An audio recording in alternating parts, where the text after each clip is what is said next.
Hi friends, പുതിയൊരു വീഡിയോയിലേക്ക് ഏവർക്കും സ്വാഗതം. ഇന്ന് ഞാൻ ചെയ്യുന്ന വർക്ക് ലാൻഡ്സ്കേപ്പിംഗ് ആണ്. അതിന് പ്രകാരം മുറ്റത്ത് നമുക്ക് ബാംഗ്ലൂർ സ്റ്റോൺ വിരിക്കാനുണ്ട്. അത് മുറ്റം ഒരുക്കിയതിന് ശേഷം ഇതുപോലെ പരിക്കനലാണ് നമ്മൾ ബാംഗ്ലൂർ സ്റ്റോൺ വിരിക്കുന്നത്. വിരിക്കുമ്പോൾ നമ്മളൊരു ഡിസൈൻ കൊടുക്കാനാണ്. സാധാ വിരിക്കുന്നതിനേക്കാൾ വ്യത്യാസമായിട്ട് നമ്മളൊരു ഡിസൈൻ കൊടുക്കുന്നത് കൊണ്ട് നമ്മളിങ്ങനെ കമ്പിയൊക്കെ അടിച്ചാണ് നമ്മൾ ചെയ്യുന്നത്. വീടിൻ്റെ ഫ്രണ്ടിൽ ചെറിയൊരു സ്ലോപ്പ് ഉണ്ടായിരുന്നു ഗേറ്റിൻ്റെ അവിടെ. ആ സ്ലോപ്പിൻ്റെ അവിടെ പായലൊക്കെ പിടിച്ച് കിടക്കുകയായിരുന്നു. അത് നമ്മളൊരു തടിയുടെ ഒരു ഡിസൈനിലോട്ടാണ് ഈ വർക്ക് ചെയ്യുന്നത്. അന്നേരം നമുക്ക് അവിടെ ഒരു തടിയുടെ വേരിൻ്റെ ഡിസൈനാണ് കൊടുക്കുന്നത്. അന്നേരം അവിടെ നമ്മൾ പായൽ പിടിക്കാതെ അത് ലാസ്റ്റ് ചെയ്തോളും. അന്നേരം ഇതുപോലെ കമ്പി അടിച്ചതിന് ശേഷമാണ് നമ്മൾ കോൺക്രീറ്റ് ഇടുന്നത്. ഫുള്ള് നമ്മൾ സാധാരണ പോലെ തന്നെ കോൺക്രീറ്റ് ഇട്ടിട്ട് അതിൻ്റെ മുകളിലാണ് നമ്മളിങ്ങനെ കമ്പി അടിച്ചിട്ട് നമ്മൾ കോൺക്രീറ്റ് ഇട്ട് തടിയുടെ വേര് പോലെ ചെയ്തെടുക്കുകയാണ്. അതെടുത്തതിന് ശേഷം ഇതുപോലെ ഇരിക്കും ഇങ്ങനെ.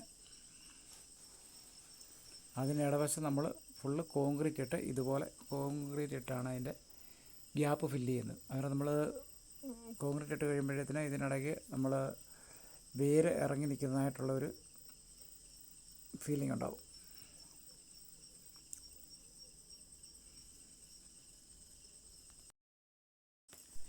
ഇങ്ങനെ ചെയ്യുമ്പോൾ ഒരിക്കലും വണ്ടി ഇറങ്ങാനായിട്ട് ബുദ്ധിമുട്ടുണ്ടാകത്തില്ല.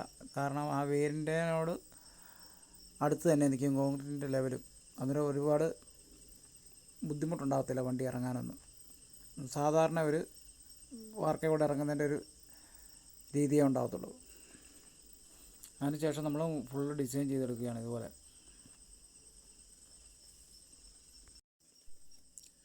വീടിൻ്റെ ഗേറ്റിൻ്റെ അവിടുന്ന് ഒരു മരം മറിഞ്ഞ് കിടക്കുന്നതായിട്ടുള്ള ഒരു ഡിസൈനാണ് ഈ ചെയ്യുന്നത്. അതുകൊണ്ട് നമ്മൾ ഈ വാഹനം വന്ന് കാർ പോർച്ച് നിൽക്കേണ്ടതായതുകൊണ്ട് നമുക്കവിടെ സെൻട്രലിലൊന്നും നമുക്ക് മരത്തിൻ്റെ ഡിസൈൻ ചെയ്യാൻ പറ്റത്തില്ല. വേരിൻ്റെയോ കേട് ഭാഗങ്ങൾ പോലെ ഇതുപോലെ ചെയ്യാൻ പറ്റത്തില്ല. അതുകൊണ്ട് അതിൻ്റെ സൈഡിലായിട്ടാണ് വാഹനം വീൽപ്പാടിനോട് മാറി സൈഡിലായിട്ടാണ് നമ്മളിങ്ങനെ ഡിസൈൻ ചെയ്ത് മരത്തിൻ്റെ ഒരു ഡിസൈനാക്കി നമ്മൾ സൈഡൊക്കെ എടുക്കുന്നത്. അന്നേരം വണ്ടി കയറാനായിട്ട് ഒരു ബുദ്ധിമുട്ടുണ്ടാകത്തില്ല.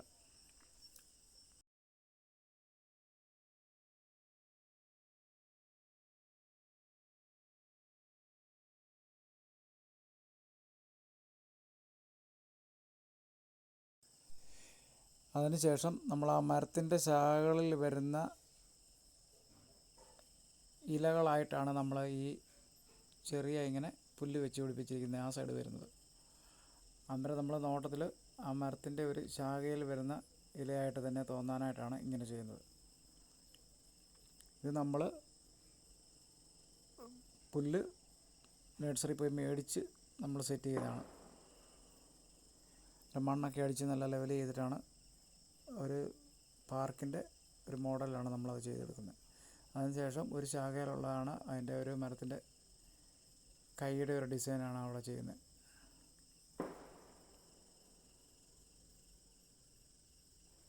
അന്നേരം ആ രണ്ട് സൈഡിലോട്ട് വരുന്ന ആ പുല്ല് വെച്ചിരിക്കുന്ന ആ ഭാഗങ്ങളും ഇതിനോട് ചേർന്ന് തന്നെ വരും. ഡിസൈൻ വർക്ക് തീർന്നതിന് ശേഷം നമ്മൾ അതിൻ്റെ മുകളിൽ ഒരു കോട്ട് വാട്ടർ പ്രൂഫ് പ്രൈമറാണ് അടിക്കുന്നത്. ഏഷ്യൻ്റെയാണ്. അത് അടിച്ചതിന് ശേഷമാണ് ഒരു കോട്ടാണ് അടിക്കുന്നത്. അതിനെ അടിച്ചതിന് ശേഷമാണ് നമ്മൾ എമർഷൻ അടിക്കുന്നത്. ഇത് നമ്മൾ അപ്പെക്സിൻ്റെ ഫ്ലോർ ഗാർഡാണ് അടിക്കുന്നത്. മഴയൊക്കെ പെയ്യുന്ന ഔട്ട്സൈഡിലുള്ള സ്ഥലമായതുകൊണ്ട് നമ്മൾ ഇൻ്റർലോക്കിനൊക്കെ അടിക്കുന്ന അതേ സെയിം മെറ്റീരിയൽ തന്നെയാണ് ഇതിൻ്റെ മുകളിൽ അടിക്കുന്നത്. വർക്ക് ഫുൾ ഫിനിഷ് ആയതിനു ശേഷമുള്ളതാണിത്. ഇതിവിടെ നിന്നാണ് ഗേറ്റിൻ്റെ അവിടെ നിന്നുള്ള ഭാഗമാണ് ഈ കാണുന്നത്. അവിടെ നിന്നാണ് അതിൻ്റെ പേര് വന്ന്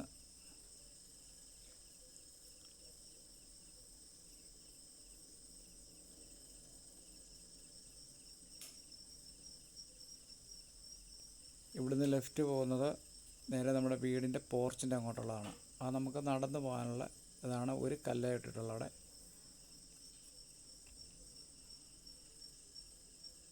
ഇത് നേരെ നമ്മൾ കാർ പോർച്ചിൻ്റെ അങ്ങോട്ടുള്ളതാണ്. ഇവിടുന്ന് റൈറ്റ് സൈഡിലോട്ട് മരത്തിൻ്റെ ഒരു ശാഖ പോയിരിക്കുന്നത്. ആ ശാഖയിൽ നിന്നാണ് നമ്മൾ ഈ പുല്ലിങ്ങനെ നിർത്തിയിരിക്കുന്നത്. അന്നേരം അവിടെയുള്ള ചെടികളൊക്കെ അതുപോലെ തന്നെ നമ്മളതൊന്നും കളയാതെ അതുപോലെ തന്നെയാണ് നമ്മൾ അതിലോട്ടാണ് നമ്മൾ ആ ശാഖ പോകുന്നതായിട്ട് ചെയ്തിരിക്കുന്നത്. അന്നേരം മുറ്റത്തുള്ള ഒരു ചെടികൾ പോലും നമ്മൾ കളഞ്ഞിട്ടില്ല. ഇങ്ങോട്ടുള്ള ഈ ശാഖ പോയിരിക്കുന്നിടത്താണ് ആ ചെടിയെല്ലാം വെച്ചിരിക്കുന്നത്, പുല്ല് വെച്ചിരിക്കുന്നത്. അന്നേരം ഒരു പാർക്കിൻ്റെ ഒരു ഫീലിംഗ് ഉണ്ടാവും. ഇത് നമ്മൾ നേരെ കാർ പോർച്ചാണ്. ഇവിടെയാണ് ഫുൾ കോൺക്രീറ്റ് ചെയ്തിട്ട് അതിൻ്റെ മുകളിലാണ് നമ്മളിത് ചെയ്തിരിക്കുന്നത്. ഇത് അവിടെ നിന്നൊരു സ്ലോപ്പ് വേണമായിരുന്നു, അതിനുവേണ്ടി ഇത് മരത്തിൻ്റെ ആ ലോങ് ഷോട്ടാണ്.